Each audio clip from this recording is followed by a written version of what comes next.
శ్రీ అనంతపద్మనాభ స్వామి దేవాలయము. ఈ దేవాలయము చాలా ప్రాచీనమైనది. ఈ దేవాలయంలోకి మనం రావడము పూర్వజన్మ సుకృతము. ప్రకృతి ఒడిలో వెలిసిన స్వయంభూ అనంతపద్మనాభ స్వామి దేవాలయము. చక్కటి వాతావరణంలో స్వామివారు మనకు దర్శనమిస్తారండి. ఈ దేవాలయానికి రావడానికి దాదాపుగా మాకు 3 నెలల సమయం పట్టింది. ఈ దేవాలయానికి మేము వచ్చి సందర్శించుకోవడానికి. అంటే అప్పటి నుంచి మేము ప్లాన్ చేసుకుంటున్నాము ఈ దేవాలయానికి రావాలని. కానీ మాకు ఇప్పుడు కుదిరిందండి. ఏదైనా స్వామి పిలుపు ఉండాల్సిందే. అందరికీ నమస్కారం అండి. మీరు చూస్తుంది ఈ యాత్ర. ఈరోజు మనము స్వయంభూ దేవాలయము, చాలా పురాతనమైంది. మీరు చూస్తుంది శ్రీ అనంత పద్మనాభ స్వామి టెంపుల్. ఇది రథం అండి. ఇది ముక్కోటి ఏకాదశి సమయంలో కానీ కార్తీక మాసంలో కానీ ఇక్కడ ఉత్సవాలు చేస్తూ ఉంటారండి. చాలా ప్రాచీనమైన దేవాలయము, కొన్ని ఏళ్ళ నాటి దేవాలయము, ఇప్పటి దేవాలయం మాత్రం కాదు. ఇక్కడ కూడా ఒక ముని తపస్సు చేస్తున్నట్టుగా మనకు ఇక్కడ ఉందండి. మనం ఇప్పుడు మెట్ల మార్గం గుండా కొండెక్కుదామండి. చాలా పురాతనమైన దేవాలయం అనే చెప్పొచ్చు. ప్రాచీనమైన దేవాలయము. ఇప్పటికీ మెట్లు మార్గం ఇంకా ఉందండి. మన సనాతన ధర్మంలో ఇలాంటి దేవాలయాలు మరుగునమడిపోతున్నాయండి. దీనికి ఆలనా పాలన లేకుండా శిథిల వ్యవస్థకు వచ్చింది. ఏమైనా ఇక్కడి గ్రామస్తులు ఇక్కడ స్వామిని ఇప్పటికి ఆలనా పాలన చేస్తున్నారు. వాళ్ళతో అయ్యేంతవరకు ఇది మనం వెళ్తుంది మెట్ల మార్గము.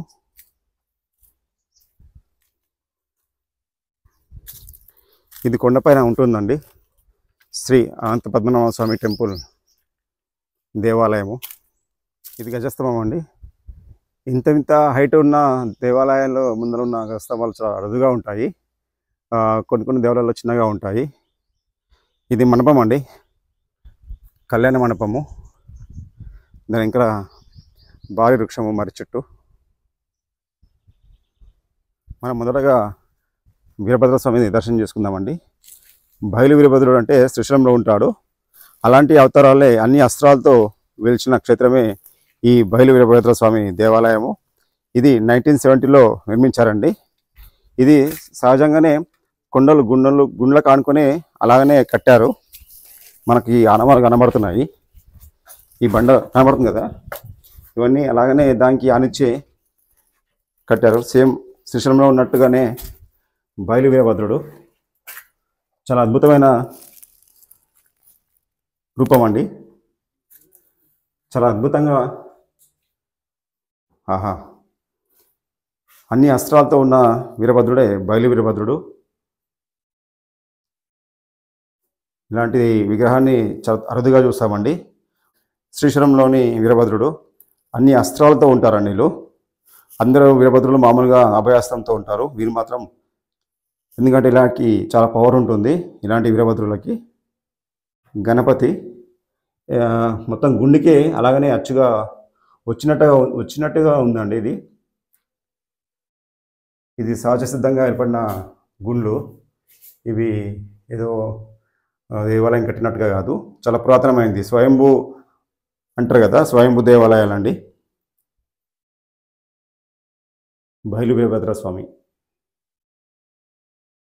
అస్త్రాలతో వెలిసిన వీరభద్రుడు. ఈ చూసే వాళ్ళకి తెలుస్తుంది ఈ వీడియో. ఖచ్చితంగా ఈ దేవాలయంకి వచ్చే ప్రయత్నం మాత్రం ఖచ్చితంగా చేయండి. అద్భుతమైన నిజరూప దర్శనం మనకు జరిగింది ఈరోజు. వీరభద్ర స్వామి పక్కనే మనకు వినాయకుని విగ్రహాలండి. 2 సింహాలు, ఒక పులి, ఇలా ఉన్నాయండి గాలిగోపురాలు. ఎందుకంటే ఇది ఈనాటి దేవాలయం మాత్రం కాదు. మన ధర్మం ఎలాంటిదంటే సనాతనము, పురాతనమైంది. దాదాపుగా నాకు తెలిసి ఒక 2000 నుంచి 3000 సంవత్సరాల నాటి దేవాలయాలు ఇవి. ఎందుకంటే ప్రకృతి ఒడిలో వెలిసిన క్షేత్రాలు ఇవి.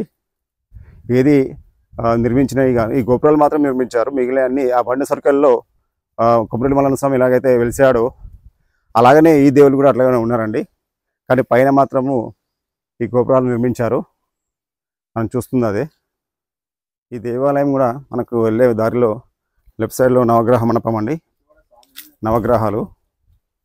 మనం దేవాలయం లోపలికి వెళ్తున్నామండి, గర్భాలయం లోపలికి.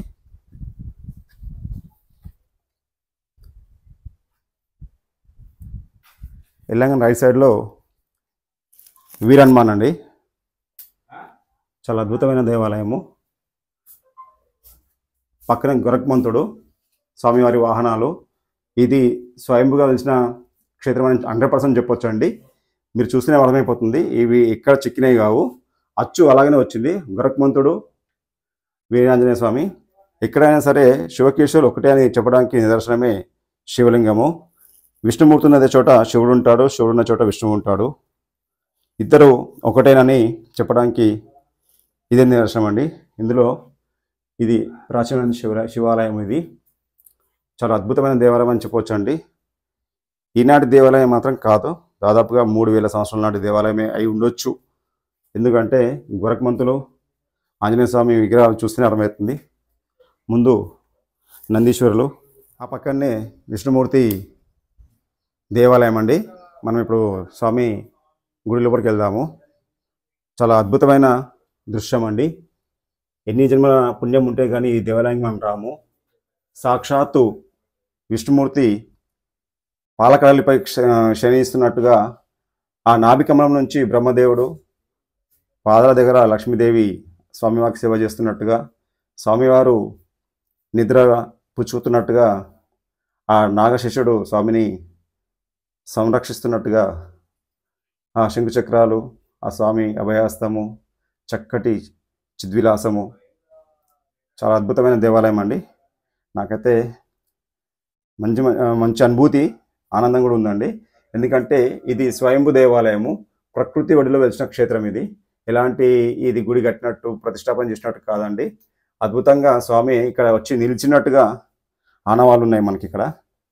స్వామివారికి ఎదురుగానే మీకు ఇంకో విషయం అండి, ఆంజనేయ స్వామి మళ్ళీ ఇక్కడ ఉన్నారు. స్వామి పక్కనే స్వామికి సేవ చేసుకుంటున్నట్టుగా. ఈ పక్కనే గొరక్మంతుడు. ఇలాంటి దేవాలయానికి రావడము ఏ జన్మన సుకృతం అన్నది. ఖచ్చితంగా ఈ దేవాలయానికి వచ్చే ప్రయత్నం చేయండి.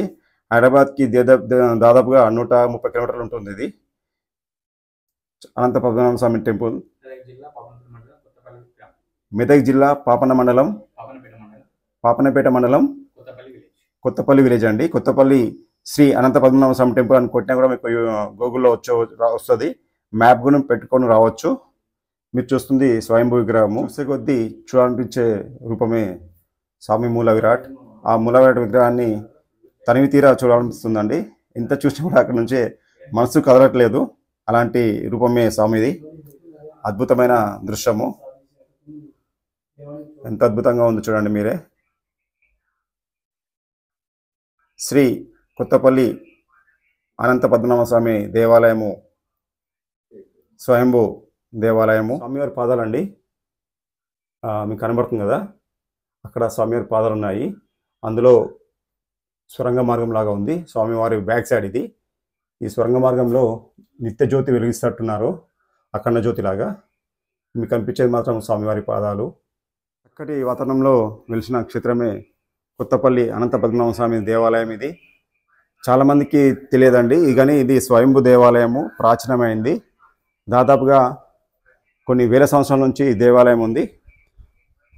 ప్రకృతి ఒడిలో వెలిసిన క్షేత్రమే ఈ దేవాలయము. ఇది స్వామివారి బ్యాక్ సైడ్. ఇది పచ్చటి వాతావరణంలో ఉన్న దేవాలయము. దేవాలయానికి కింది వైపు వస్తే ఈ పక్కన గణపతి దేవాలయం ఉందండి. స్వామివారు కూడా చక్కటి రూపం అండి, లంబోదరుడు. స్వామి చూస్తున్నట్టుగా మనకు కనబడుతుంది. గుండెకే వెలిసిన విగ్రహం ఇది, చక్కటి విగ్రహం అండి ఇది. స్వామిని దర్శించుకొని కింది వైపు ఇలా వస్తాం కదండి, ఆ పక్కనే ఆ గణపతి దేవాలయము. ఆ కింది వైపు పూర్తిగా దిగిన తర్వాత మనకు బయలు వీరభద్రుడు ఎలాగైతే అడవిలో అంటే ఏమి దాపు లేకుండా గుడి లేకుండా ఉంటాడో అదే మాదిరి మన కాలభైరవుడు అండి. చాలా అద్భుతమైన దృశ్యం ఇది. ఇక్కడ కూడా స్వామి అస్త్రాలతో ఉన్నాడండి. ఎలాంటి మొక్కులు కోరుకున్నా, ఎలాంటి శత్రు బాధలు, నరదృష్టి, ఎలాంటి మనకు శత్రు మెయిన్ అండి పీడ బాధలు ఏమన్నా కూడా ఏ స్వామిని మొక్కితే క్షణంలో మాయమైపోతాయండి. అంత మనసు పెట్టి మొక్కాలి. ఉన్నాడు స్వామి, చూస్తున్న మనల్ని, మనమే ఆ స్వామికి చెప్తున్నామని భావనతోటి మొక్కితే స్వామి క్షణాల్లో మన బాధల్ని తీర్చేస్తాడండి. అలాంటి కాలభైరవుడు చాలా మామూలుగా లేడండి. చాలా అద్భుతమైన దృశ్యం ఇది. ఇలాంటివి నేను తక్కువ చూశాను. అందులో ఇదొకటి మన కామారెడ్డి దగ్గర ఆ ఊర్లో చూశాను, తర్వాత ఇక్కడే చూశాను ఇలాంటి విగ్రహాన్ని. అద్భుతమైన రూపం అండి స్వామిది. కాలభైరవుడు స్వామికి ఎలాంటి దాపు లేదండి. ఎండకి వానకి చలికి తడుస్తూ అలాగనే స్వామి భక్తుల్ని చూస్తూ తరింపజేస్తూ స్వామి అందరి కోరికలు నెరవేరుస్తూ ఉంటాడు. కాలభైరవుడు అండి, చక్కటి రూపము స్వామిది. మనం చూస్తుంది ఆ కొండనే మన అనంతపద్మనాభస్వామి దేవాలయం అండి. ఆ దేవాలయం పక్క నుంచి ఇలా ముందుకు వస్తే అక్కడ ఉందో ఆ కాలభైరవుడు నేను ఇంతకుముందు చూపించాను. ఈ దేవాలయాన్ని మొట్టమొదటిగా కట్టించిన మహాపురుషుని సమాధి అండి అది మనం చూస్తుంది ఈ మండపము. ఈ మండపంలోనే తనని శివాక్యం చెందినట్టు ఇందులోనే స్వామిని సమాధి చేసినట్టుగా ఇక్కడ గ్రామవాసులు కానీ ఇక్కడ స్థానికులు కానీ చెప్తున్నారు. కానీ ఏదేమైనా ఈ దేవాలయం మాత్రం ఇప్పటిది కాదు. ఈ దేవాలయ నిర్మాణం కూడా కొన్ని వేల సంవత్సరాల క్రితమే జరిగింది. ఇది నాకు తెలిసి అంచనా ప్రకారం 3000 సంవత్సరాల పూర్వమే ఉంటుంది గుడి. దాని తర్వాత మరమ్మతులు మాత్రం 1970లో చేశారండి. మీకు ఇంతకుముందు ఆ డేట్ కూడా మీకు చూపించాను కదా. స్వయంభూ దేవాలయము, వీరభద్రస్వామి, కాలభైరవుడు వెలిసిన క్షేత్రము, చాలా అద్భుతమైన దేవాలయం అండి. ఈ గుడి పురాతనమైనప్పుడు దీన్ని నిర్మించినట్టుగా ఆ స్వామిదే అక్కడ మనం ఇప్పుడు వెళ్ళొచ్చిన మండపం ఇది కొండపై నుంచి తీసిన దృశ్యం. ఇది చూసారు కదండి, చాలా ప్రాచీనమైన దేవాలయము. ఇందులోనే ఉగాది తర్వాత వచ్చే పౌర్ణమి, నాకు తెలిసి చైత్ర పౌర్ణమి అనుకుంటున్నానండి. ఆ పౌర్ణమి రోజు ఇక్కడ ఉత్సవాలు నిర్వహిస్తారంట. మనం కింద కూడా మీకు చూపించాం కదా ఇంతకుముందు రథము. ఆ రథంను కూడా ఈ ఊరు చుట్టూ ఊరేగిస్తారు. అంటే స్వామిని ఉత్సవ విగ్రహాన్ని తీసుకొచ్చి అందులో స్వామిని కూర్చోబెట్టి ఊరేగిస్తారు. అదేవిధంగా ఇందులోనే స్వామివారి కళ్యాణం కూడా జరుగుతుందండి. ఖచ్చితంగా ఎవరైనా హైదరాబాద్ నుంచి రావాల్సింది ఉంటే ఇంచుమించు 130 కిలోమీటర్లు ఉంటుందండి. ఇది పాపన్నపేట మండలము, కొత్తపల్లి గ్రామము. ఏడిపాయలకి నియర్ బై. ఏడిపాయలు వస్తే ఈ దేవాలయం దర్శించండి. స్వయంభూ దేవాలయము. ఇందులో మొట్టమొదటిగా మీకు కనిపించేది కాలభైరవుడు, దాని తర్వాత వీరభద్రుడు, తర్వాత స్వయంభూ వినాయకుడు, ఆ తర్వాత మూలవిరాట్ని మీరు చూశారు. ఎంత చూసినా కూడా తనివిదే అది.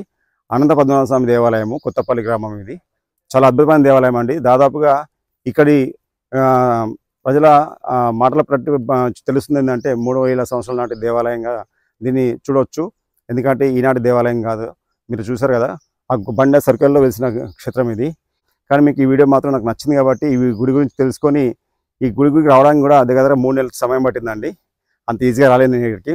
3 నెలల తర్వాత నాకు ఈ సమయం వచ్చింది ఇప్పుడు రావడానికి.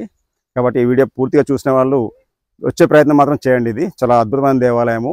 మీకు వస్తే ఆ ఫీల్ మీకు తెలుస్తుంది. ఒక గుడి కాదండి, స్వామివారే ఉన్నట్టుగా అక్కడే స్వామివారి ఎదురుగా గరుత్మంతుడు, ఆంజనేయ స్వామి స్వయంగా వెలిసిన క్షేత్రము. చాలా అద్భుతమైన దేవాలయం అండి. ఈ వీడియో పూర్తిగా చూసిన వారికి అందరికి ధన్యవాదాలు. ఈ వీడియోని లైక్ చేయండి, షేర్ చేయండి, సబ్స్క్రైబ్ చేయండి. ధన్యవాదాలు.